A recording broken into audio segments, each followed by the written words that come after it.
Hello नमस्ते प्यारे विद्यार्थियों और दोस्तों, मैं हूं व्रत कुमार और आप सभी का स्वागत है मी एन वाई ट्यूब क्लास के अंतर्गत। और जैसा कि आपको मैंने कहा था कि अपनी BSTC क्लास है वो शुरू हो गई और आज 1 तारीख से अपनी जो क्लासेज हैं वो शुरू हो चुकी है। तो सबसे पहले अपनी जो क्लास है वो है सिलेबस के बारे में कि आपका BSTC का जो DLD है उनका सिलेबस क्या है, उनको हम बारी से देखेंगे और उसके बाद अपनी क्लासेस कंटिन्यू शुरू होगी और हर दिन अपनी 1 से 2 क्लासें आपके सामने प्रेजेंट होगी और ये क्लासें आपके शाम के समय ज़्यादातर उपलब्ध होगी। तो बिल्कुल आप जुड़े रहिएगा और अपने मित्रों को भी इनवाइट कीजिएगा कि BSTC की जो फ्री क्लासेज है वो अवेलेबल हो गई है और नोट्स वगैरह PDF है वो आपको इस डिस्क्रिप्शन के टेलीग्राम से मिल जाएंगे, जहाँ से आप जुड़े और नोट्स वगैरह टाइम टू टाइम मिलते रहेंगे तो वो भी ले सकते हैं। और इसके अलावा पेड कोर्स सर्विस है तो वो भी ज्वाइन कर सकते हैं।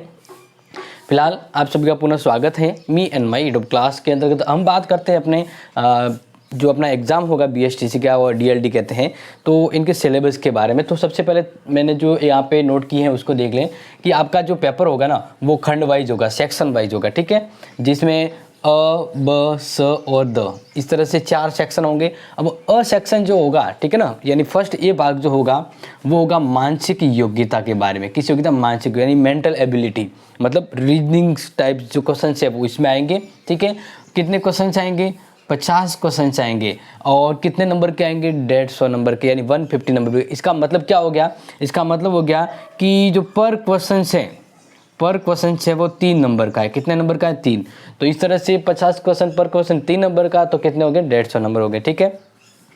फिर बात करें दूसरा, यानी दूसरा जो खंड है ब, उसमें क्या आएगा? राजस्थान की सामान्य जानकारी आएगी, जनरल नॉलेज, राजस्थान की हिस्ट्री, कल्चर वगैरह वो चीज़ें सब है वो इसके अंतर्गत आएगी। मैं जस्ट ये बताने के बाद आपको डिटेल से बताने वाला हूँ कि भाई मानसिक योग्यता में क्या क्या पढ़ना है, सामान्य जानकारी, राजस्थान की अभिशिक्षण क्षमता वगैरह उसमें क्या क्या पढ़ना है वो पूरा डिटेल से मैं आपको एज ए मेन जो टॉपिक है इसके अंदर वो बताने वाला हूँ ऑफिशियली डिटेल के साथ।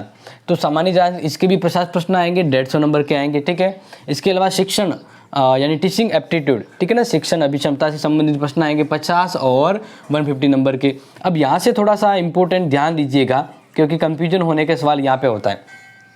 देखो इधर भी 50, इधर भी 50, इधर भी 50। अब इधर ये दोनों मिलाकर 50 हैं इस खंड में। अब यहाँ पर क्या करना है आपको? इंग्लिश, यानी आपके पेपर में इंग्लिश तो आपको करना है, वो कंपलसरी हो गया। क्या हो गया? कंपलसरी हो गया, ठीक है। अब आपको जब फॉर्म भरते हैं ना तब वहाँ पे लिखा जाता है BSTC, जब फॉर्म भरते DLD संस्कृत से या सामान्य से। अगर जिसने DLD संस्कृत से करना चाहता है तो वो संस्कृत के 30 प्रश्न को अटेम्प्ट करेगा।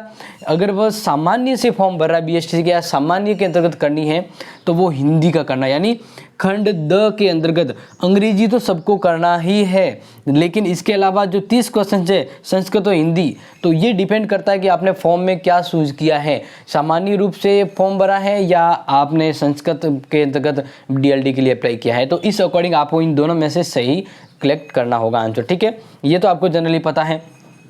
अब बात करते हैं कि काफ़ी जने पूछते हैं कि भाई अपनी नेगेटिव मार्किंग है क्या, ठीक है ना, नेगेटिव मार्किंग। तो हर बार की तरह इस बार भी नेगेटिव मार्किंग है वो नहीं होगी, नेगेटिव मार्किंग नहीं होगी। ये बहुत अच्छा सवाल है और इसको आप थोड़ा सा अच्छे से ध्यान रख लीजिएगा। तो यहाँ पर जो मैंने आपको बताया, आई होप आपको ये चीज़ समझ में आई होगी, ठीक है ना। जनरली अगर मैं आपको बताऊँ तो लगभग इनका जो टाइमिंग जो पीरियड होता है वो यहाँ पर देखा जाए तो ये तो मैं आपको एक बार मिटा देता हूँ। देखिए यहाँ पर टोटल कितने प्रश्न हो गए, यहाँ पर आपके 200 प्रश्न आ गए और कितने नंबर के हो गए? ये हो गए आपके 600 नंबर के। कितने नंबर के हो गए? 600 नंबर के। तो इस अकॉर्डिंग 2.5 घंटे लगभग इसका समय पर्याप्त रहता है, ठीक है ना। 2.5 से 3 घंटे तक का है, लेकिन 2.5 घंटे लगभग रहा है बात, तो इस बार भी यही होगा। तो ये तो मैंने आपको यहाँ पे जनरली बता दिया। अब हर टॉपिक को एज ए डिटेल से बता रहा हूँ कि किसमें क्या पढ़ना है। तो जस्ट हम चलते हैं अपने डिजिटल स्क्रीन पर। यस डियर, अब हम आपको बता रहे हैं as a full syllabus topic क्या है इसके अंदर। तो हम आ चुके हैं डिजिटल स्क्रीन पर और आपको यहाँ पर बताते हैं टू द पॉइंट। तो यहाँ पर आप थोड़ा सा अच्छे से ध्यान रखिएगा क्योंकि यही हम अपनी लाइव जो क्लासें होगी कंटिन्यू उसमें पढ़ेंगे, ठीक है ना। तो सबसे पहले यहाँ पर देखा जाए तो यहाँ पर देखो मेंटल एबिलिटी जो मैंने अभी आपको बताया था, ठीक है। तो मेंटल एबिलिटी बताया था, इसमें 50 प्रश्न है। तो देखो किस किस में संबंध या क्या क्या प्रश्न होंगे। तो देखिए यहाँ पर रीजनिंग यानी तार्किक योग्यता, एनोलॉजी यानी दो वस्तुओं में समानता असमानता के मध्य, डिस्क्रिमिनेशन यानी विभेदीकरण क्या अंतर है उसको लेकर, ब्लड रिलेशन के ऊपर संबंध है उसके प्रश्न आएंगे, एनालिसिस से संबंधित प्रश्न आएंगे, विश्लेषण और लॉजिक थिंकिंग से संबंधित यानी तार्किक। ठीक है। तो इस संबंधित अपने रीजनिंग यानी मेंटल एबिलिटी के आपके 150 अंक के 50 प्रश्न आएंगे। फिर है जनरल अवेयरनेस, ठीक है ना, यानी खंड ब। अब इसके अंतर्गत देखिए राजस्थान की सामान्य जानकारी आएगी, तो 50 प्रश्न 150 नंबर के आएंगे। देखो इसमें क्या क्या आने वाला है, यहाँ पर देख सकते हैं हिस्टोरिकल एस्पेक्ट यानी ऐतिहासिक पक्ष है, पॉलिटिकल एस्पेक्ट यानी राजनीतिक पक्ष से संबंधित प्रश्न, आर्ट कल्चर लिटरेचर एस्पेक्ट यानी कला संस्कृति और साहित्य से संबंधित प्रश्न आएंगे, नई बुकें पुरानी बुकें राजस्थान की कला संस्कृति से संबंधित, और राजस्थान का आर्थिक सर्वेक्षण है, आर्थिक पक्ष है उससे संबंधित, राजस्थान का भौगोलिक क्षेत्र है, और इसके अलावा फोक लाइफ यानी लोक जीवन के, राजस्थान के लोक जीवन से संबंधित प्रश्न, सोशल एस्पेक्ट सामाजिक पक्ष, एंड टूरिज्म एस्पेक्ट यानी पर्यटन से संबंधित। तो इस तरह से अगर मैं आपसे कहूं तो ये आपका राजस्थान का जो जीके जो है वो काफी खूबसूरत और अच्छा है आपका आएगा। तो ये पूरे के पूरे कवर करवाए जाएंगे अपनी me and my YouTube class के अंतर्गत। आप कंटिन्यू जुड़े रहेंगे तो आपको इसका फायदा मिलेगा और अच्छे नंबर आएंगे आपके। नेक्स्ट देखो स खंड में जो क्या होगा, टीचिंग एप्टीट्यूड होगा यानी शिक्षण अभिक्षमता। तो इसमें भी 50 प्रश्न 150 नंबर अभी जस्ट बताया। तो टीचिंग लर्निंग यानी शिक्षण अधिगम कि किस तरह से अधिगम लर्निंग होता है, लीडरशिप क्वालिटी नेतृत्व के गुण है, क्रिएटिविटी हो गया, कंटिन्यूटी एंड कंप्रहेंसिव, इसके अलावा एवोल्यूशन यानी सतत और व्यापक मूल्यांकन, कम्युनिकेशन स्किल्स के संबंधित प्रश्न, संप्रेषण यानी कौशल, और प्रोफेशनल एटीट्यूड यानी व्यावसायिक अभिवृत्ति, और सोशल सेंसिटिविटी यानी सामाजिक संवेदनता। तो इससे संबंधित प्रश्न आएंगे 150 नंबर के। अब बात करते हैं लैंग्वेज यानी जो खंड आपको मैंने बताया था, यहाँ से ध्यान रखना है कि इसमें भी 50 प्रश्न आएंगे, ठीक है। तो पहले तो इंग्लिश से आपके 20 प्रश्न आएंगे इंग्लिश लैंग्वेज से, और ये 20 प्रश्न 60 नंबर के होंगे, जिसमें देखो एक तो पैसेज आएगा, स्पोर्ट एरर आएगी, नरेशन यानी डायरेक्ट इनडायरेक्ट आएगा, प्रीपोजिशन आएगा, आर्टिकल आएगा, कनेक्टिव आएगा, फिर कनेक्ट ऑफ द सेंटेंस के लिए जो वर्ब यूज होता है वो आएगी, फिर काइंड ऑफ सेंटेंस यानी वाक्य के प्रकार आएंगे, सेंटेंस कंप्रेशन यानी सेंटेंस के संयुक्त असिक्त वाक्य के ऊपर टेंस आएगा, वोकेबुलरी आएगी, सिनोनिम्स एंटोनिम्स आएगा, एंड वन वर्ड, ठीक है ना, एंड स्पेलिंग एरर। तो ये आपके इंग्लिश से संबंधित यानी काफी इजीली होगा। बात करते हैं अब यहाँ पर देखो क्या बताया था कि अगर आप प्रारंभिक शिक्षा में डिप्लोमा अगर संस्कृत में प्रवेश लेते हैं तब तो आपको संस्कृत का करना होगा, जिसके अंतर्गत स्वर व्यंजन उच्चारण संबंधी शब्द रूप, पुल्लिंग स्त्रीलिंग धातु रूप है, या फिर इसका उपसर्ग पढ़ते हैं, समास है, लिंग वचन अभिव्यक्तियां कारक ज्ञान ये। और अगर आप सामान्य वर्ग में प्रवेश करते हैं यानी डीएलडी के लिए सामान्य वर्ग से फॉर्म भरते हैं तो आपको हिंदी के 30 प्रश्न करने होंगे, ठीक है ना। इन दोनों में से आपको एक ही करना, 90 अंक के।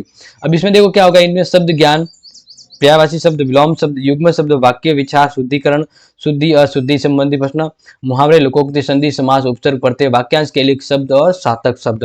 तो इस तरह से ये आपका एक सिलेबस होगा। ये क्या होगा, आपका एक सिलेबस होगा, और इस सिलेबस में आपको मैंने कवर यहाँ बता दिया है कि हम ये आपको पढ़ाने वाले हैं, और ये आप आराम से अपनी ये जो भी एग्जाम है उस अकॉर्डिंग आपको पूरी की पूरी यहाँ पे तैयारी करवाई जाएगी।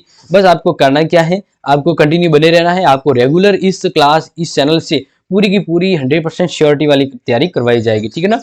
तो कुछ और इम्पोर्टेंट यहाँ पर जैसे हम देखते हैं, तो फिर आप समझ चुके होंगे अपने सिलेबस के बारे में कि आपको क्या पढ़ना है, और आपका जो एग्ज़ाम है वो अगस्त में होगा, क्योंकि अभी तक जो अपडेट आ रही है उस अपडेट के अकॉर्डिंग आपका जो एग्ज़ाम है वो अगस्त में होगा, ठीक है। और फॉर्म अभी इस महीने के फर्स्ट या सेकंड वीक में भी शुरू हो जाएंगे। जस्ट वैकेंसी यानी आपके लिए विज्ञप्ति आने वाली है, और जब भी फॉर्म भरे जाएंगे और कैसे भरे जाएंगे वो पूरी डिटेल के साथ, अमीन कहने का मतलब आपको ए से लेकर जेड तक बीएसटी से संबंधित सब कुछ डिटेल है वो यहाँ पर उपलब्ध हो पाएगी। क्लासेस से लेकर नोट से लेकर आपके फॉर्म से संबंधित हर किसी भी डिटेल को लेकर।